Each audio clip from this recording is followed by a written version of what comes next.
What's up, everybody? Welcome to the Chaos. My name is Brad. Today we got all options video. Today we got Don again with us, and I have crushed it on my Apple options calls here, and I'm a little bit lost as to where I go from here. I'm up over almost 70% as of this recording on Apple calls that expire in December. And now I'm kind of like, do I just continue to let this run, or how do I manage this trade a little bit better? And that's why I brought Don on with me today to kind of give me some explanation as to what might be the best course of action to protect risk while also locking in profit as well, and how I manage just going into earnings. We also have earnings by the time this comes out.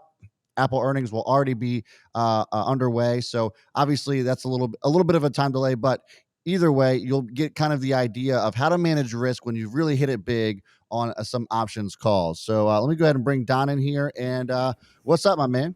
What's up? What's up? What's happening? My Apple calls are up. That's what's up. So That's awesome. yeah, so I've been crushing it, and as I was explaining to the viewers, we I don't know where to just obviously and just be like I can laugh all the way to the bet. There's other things that I can do to actually maximize this trade even more while also managing risk, and I kind of wanted you to touch on that today. Okay. The YOLOers probably won't call this maximizing. But so when it comes to options, it is like I told you a while back, there's playing checkers, you're just going to buy calls and puts. And then there's playing chess. That's always asking what is the next move, both up and down. What's both sides of this coin? Yeah. So I know your position. You're in the 140 calls, right? And Yes. You got them at 689. Right now they're sitting at called 11. So you're up. Congrats. Yeah. Now, the YOLOers want you to just rock that thing out and to the moon, right? Bag hold, or not bag hold, Ape Nation. Yeah, right. How you would lock that in and still have a bullish play. Something I often do because we know earnings is coming up. You have December expiration.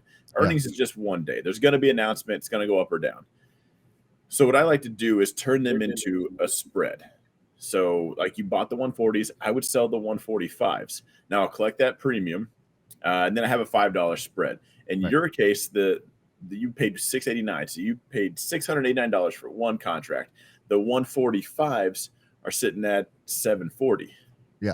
So I'd lock in $50 of profit just by selling this. Not what you're up now, but you lock in $50, and that's if Apple comes out and says Android's better, we're closing shop, right? And it goes to zero. Your calls got smoked.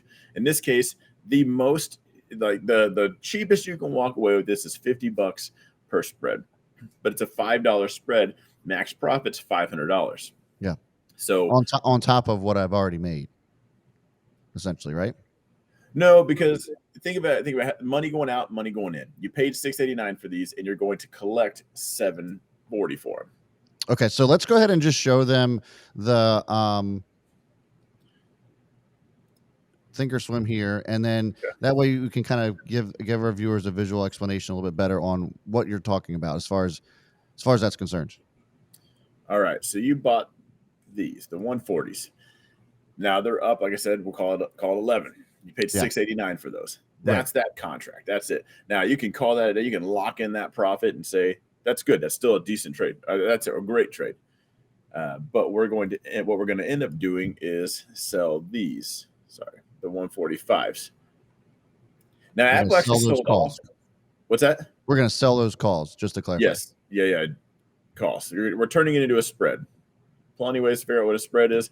So my options course goes over. There's a reason why I hammer these so much.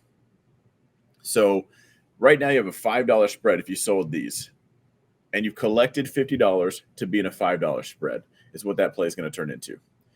So how you could manage this is you have 3 of these. You could do this to 2, let 1 ride. You could lock the profits in on 1, sell 1 of these, let the other 1 ride. Multiple ways you can do this. I love this because let's say just the Apple fanboys, you're wrong, and it sells off. Right.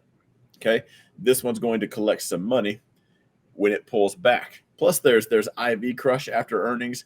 There's a lot of stuff. These are theta and vega neutral. So as one is losing money, the other one's gaining. You're going to weather that. You'll see this won't move like you will during other stuff. Like in any sideways movement, you'll watch your calls or puts just get smoked. This will stay right where it's at because one's gaining to make up for the other. All you need to be is above 145 and you make 500 bucks. Below 140, in your particular case, you will have made $50. Gotcha. So you've collected money to be in a bullish play. Okay. But the other way to get cute with this is you just collected $735 for this contract. Now, when it pulls back, maybe the original ones you bought are $735 again. You can buy another one of those funded by this spread, and you're back in the same play, or buy that contract back cheaper and ride the other ones back up. And that's a quick way to double up. See, with most people, they'll just ride it down, ride it back up. You're going to ride this one green, buy it back, then ride your calls back up. And then you've doubled up on the exact same play. I'm essentially using the money that I made off of selling that call to buy another one at the original price that I bought it at in the first place. Uh-huh. Yeah, Yeah. so that makes sense. Yeah, and my viewers will know this. This is what I did for Amazon. It took a couple weeks going into it, but I kept doing that. Amazon kept going up and down, and it's just kind of just normal movements. I bought a call, it pushed up. I sold the higher strike price for the same, and as it pulled back, I bought another one. And then by the time earnings hit, I had so many spreads that didn't cost me a single dime, and earnings popped off. And it was my first real PR day of 2020. Yeah, that's awesome. It was amazing. And I didn't have $1 of risk out there on that trade.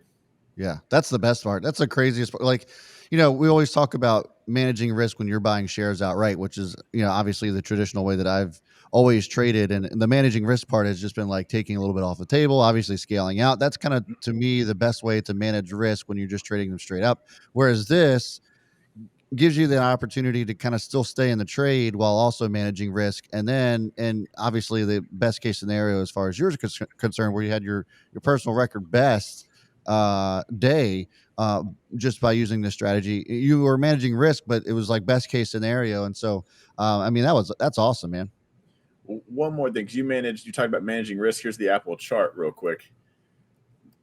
Ignore all the zones for a second. Most chart people looks good, by the way. I'm digging this chart. When they're managing risk, they think, I'll stop out here. I just told you you're in a 145 spread. It just needs to be above that. So people, by trading shares, will have locked in a loss. Hopefully they bought the dip, made it all the way back. Where what you're going to do is nothing. Yeah.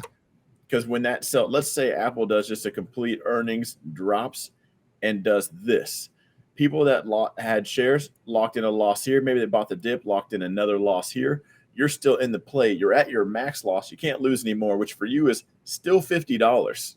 Right. You just made $50 for nothing for clicking your thumbs. But then when it rides back up, all it needed to be was above 145, and you're at your $500 profit.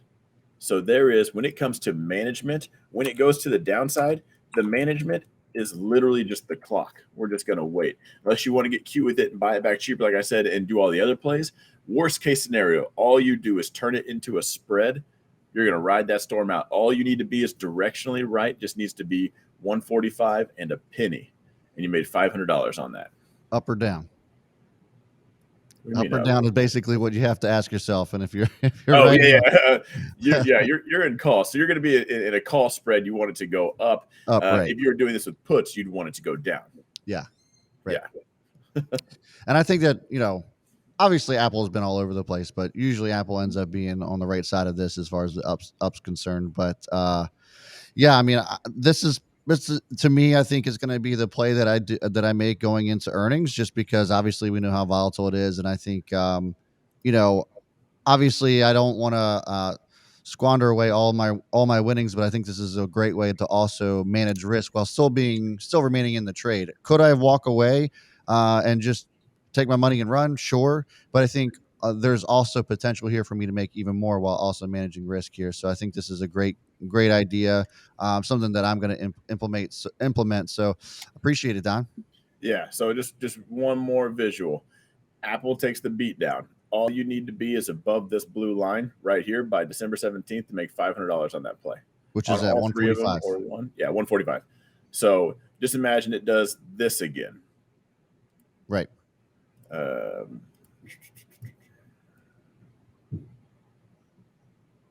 That'd be close. Yeah.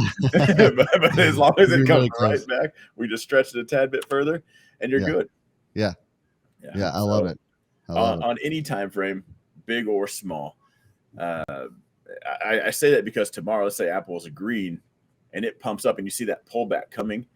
Sell that cheaper one, well, the higher strike as it pulls back, and even do this intraday. You don't have to rock this all the way to expiration. There's all the time in between to manage and make moves with this. Yeah. Yeah. I love it. I love it, man.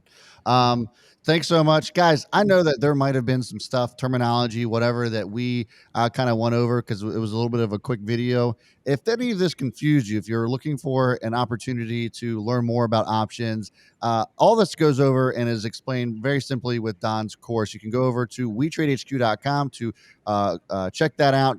Just click on Don's name. His course is there on options. It goes really in depth. It's a great value. And so if you guys want to check that out, be sure to click that ownthechaos.com. We'll put a link in the description for you.